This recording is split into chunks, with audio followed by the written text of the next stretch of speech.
নমস্কাৰ বন্ধু বান্ধৱীসকল TET academy চেনেলটো আপোনালোকক স্বাগতম জনাইছো। আজি আমি সেন্টেন্সৰ কাইন্ডছ অফ সেন্টেন্সৰ আমি আলোচনা কৰিম। আপোনালোকে জানে যে গঠন আৰু প্ৰয়োগ অনুসৰি সেন্টেন্সৰ ভাগটো বেলেগ বেলেগ। তো আমি আসলতে আজি গঠন অনুসৰি সেন্টেন্সৰ ভাগকেইটা আলোচনা কৰি গঠন অনুসৰি সেন্টেন্সৰ ভাগ তিনিটা সিম্পল, কম্পাউণ্ড, কমপ্লেক্স। এটা বন্ধুসকল আমি এই সাবউড, কোঅৰ্ডিনেট, ক্লজ এগুলা আমি আলোচনা নকৰো। আমি কেনেকেনো সিম্পল, কম্পাউণ্ড, কমপ্লেক্স এই তিনিটা বাছি উলিয়াব পাৰিম সেই বিষয়ে আলোচনা কৰিম। টেটৰ লগত জড়িত না আমি ইয়াৰ ওপৰত কিবা গৱেষণা কৰিম, তাৰ কাৰণে আমাৰ ডিটেইলছ জানিব নালাগে। মাত্ৰ আমি কেইটামান ট্ৰিক্স দি দিম, সেইকেইটা মনত ৰাখিলে আপোনালোকে সিম্পল, কম্পাউণ্ড আৰু কমপ্লেক্সৰ মাজত থকা যিখিনি কনফিউজন আছে অতি সহজতে দূৰ হৈ যাব। আপোনালোকে main clause, subordinate clause, coordinate clause এইগুলা বাদ দিয়ক। এইখিনি চাওক। প্ৰথম কথা সিম্পল সেন্টেন্সত সিম্পল যিটো সেন্টেন্স হ'ব ওৱান ইনফৰমেশ্যন, মাত্ৰ এটাই ইনফৰমেশ্যন থাকিব। এটাই ইনফৰমেশ্যন ধৰা হ'ল the boy goes to school, এটা ইনফৰমেশ্যন। ইয়াত দুটা কথা নাই, এটাই তথ্য দিয়া আছে যে ল'ৰাজনে স্কুললৈ গৈছে। ইয়াত দুটা কথা নাই। ফাৰ্ষ্ট সিম্পল ওৱান ইনফৰমেশ্যন হ'লে সিম্পল। আপোনালোকে সদায় মনত থাকিব যেতিয়াই এটা তথ্য দিয়া থাকিব বা এটা কথা কৈ থাকিব বা এটা বিষয়ৰ ওপৰত আলোচনা কৰিব তেতিয়া হ'ব সিম্পল সেন্টেন্স। আপোনালোকে মনত ৰাখিব এইটো হ'ব simple sentence. The boy goes to school বা আমি আৰু দিব পাৰো যে আই নো দা মেন, মই মানুহজনক জানো। বছ মানুহজনে জানো এটাই কথা কোৱা আছে, ইয়াতে এটাই ইনফৰমেশ্যন আমাক দিয়া আছে। বা আমি এনেকে দিব পাৰো যে উই লিভ ইন আছাম, এটাই তথ্য দিয়া আছে ইয়াতে। বা উই ফেল্ট হেপি, আমি সুখী অনুভৱ কৰিছিলো, এটাই দিয়া আছে। এটা ইনফৰমেশ্যন থাকিলে আপোনালোকে মনত ৰাখিব সেইটো কি হ'ব simple sentence.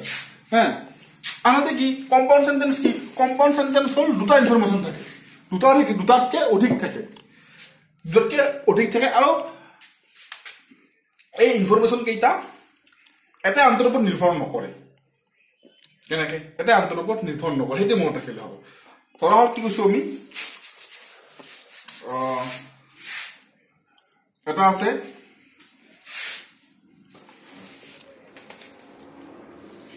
the cow is a domestic animal. Cow is a domestic animal,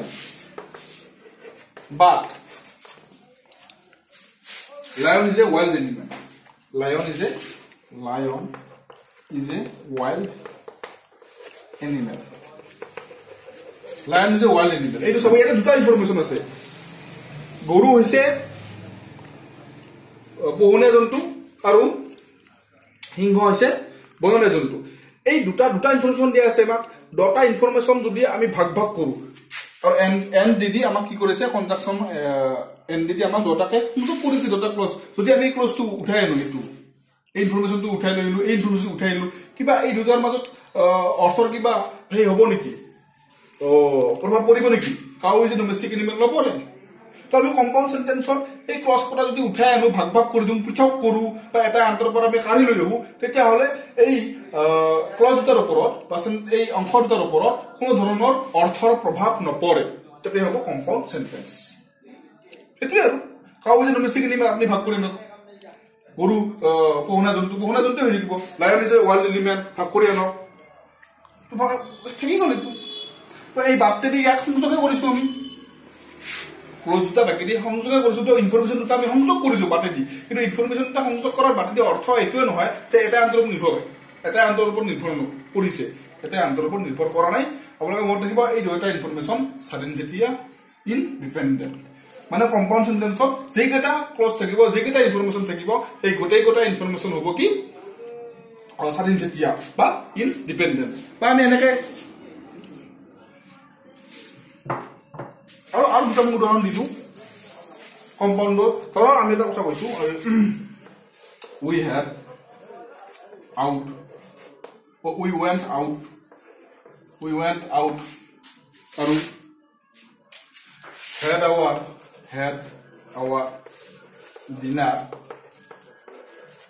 and came home at 9 o'clock এইটো চাবা এইটো কি হ'ব পাৰে এইটো কম্পাউণ্ড সেন্টেন্স কেনেকে চাবা we went out আসলে এতে তিনটা ইনফরমেশন আছে তিনটা ইনফরমেশন আমি লগ লগ দিছো কেনেকে we went out we had our dinner আৰু আছে we came we had we came home এইটো এই তিনটা যেটা আমি ভাগ ভাগ কৰি দিলে এনেকে ভাগ কৰিব লাগিব আমি বাহিৰলৈ গৈছিলো ভাত খালো আৰু ঘূৰি আহিলো আসলে এই তিনটা বাক্যটো এই তিনটা ক্লজটো যেতিয়া তিনটা ইনফরমেশন আমি যে লগ কৰিম লগ কৰিলে এনেকুৱা হ'ব কাৰণ আমি কে মতে ওইটো যেতে একে সাবজেক্টটো উঠি যাব তিনটা যদি আমি ভাগ কৰি দিলো সেন্টেন্সৰ পৰা কিবা প্ৰভাৱ পৰিছে নেকি এটা আন্তৰৰ ওপৰত কোন ধৰণৰ প্ৰভাৱ পৰা নাই সাধাৰণ যেতিয়া তিনটা তো সাধাৰণ যেতিয়া হল লগে এইটো হৈ যাব কম্পাউণ্ড সেন্টেন্স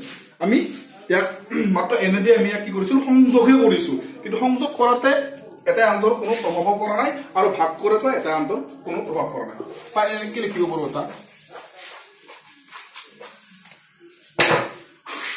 ধৰা Raju will come Roman will come এই বাক্য দুটা সিম্পল সেন্টেন্স এই দুটা কি কম্পাউণ্ড কৰাৰ লগে লগে কি হ'ব Raju and Roman will come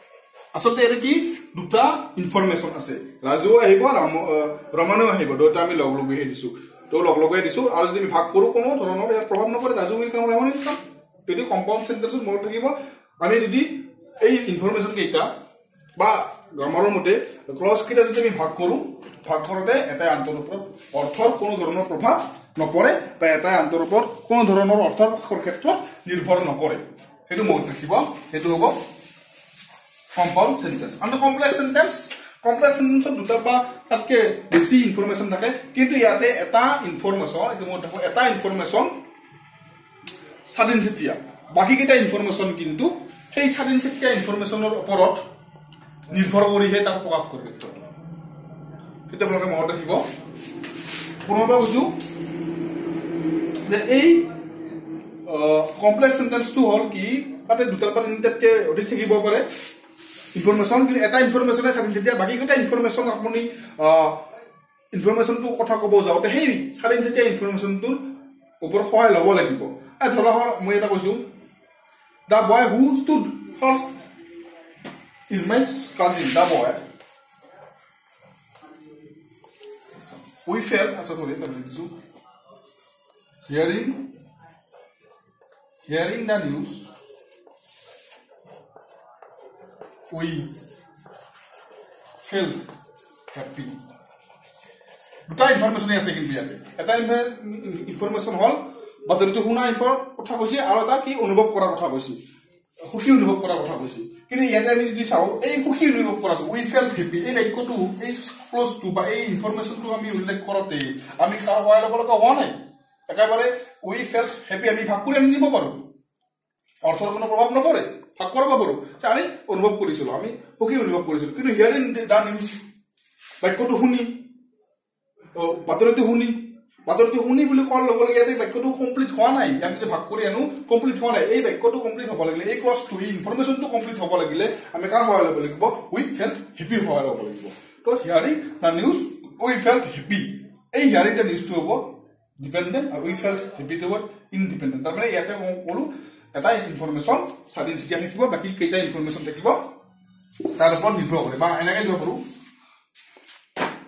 I know the man who came yesterday এই বিষয় ইয়াতে I know the man মই মানুহজনক জানো আৰু এটা আছে who came yesterday এই দুটা ইনফৰমেশন আছে মই মানুহজনক জানো আৰু যিজনে যোৱাকালি আহিছিল who came yesterday our home যিজনে আমাৰ ঘৰলৈ আহিছিল বুলি কোতে এই বাক্যটো এই ক্লজটো বা ইনফৰমেশন কোতে এতিয়ালৈকে সম্পূৰ্ণ হোৱা নাই সম্পূৰ্ণ কেতিয়া হ'ব যেতিয়া আমি I know the man I don't know the manৰ ইনফৰমেশনৰ সহায় লম এটো হ'ব আমি মেইন ক্লজ বুলি ক'ব পাৰো প্ৰিন্সিপাল ক্লজ বুলি ক'ব পাৰো কিন্তু আমি মই ধৰি লৈছো একদম আপোনালোকৰ বুজাটো সহজৰ কাৰণে এইটো হ'ল কি ডিপেন্ডেন্ট ক্লজ ডিপেন্ডেন্ট ইনফৰমেশন আৰু এইটো হ'ল ইনডিপেন্ডেন্ট সৰি এইটো হ'ব ইনডিপেন্ডেন্ট আৰু এইটো হ'ব dependent I know that man, মই মানুহজনক জানো এই ইনফরমেশনটো আপনি কোতে বা এই ইনফরমেশনটো আপনি মানুহজনক জনাওতে who came yesterday আর ফলা ফলা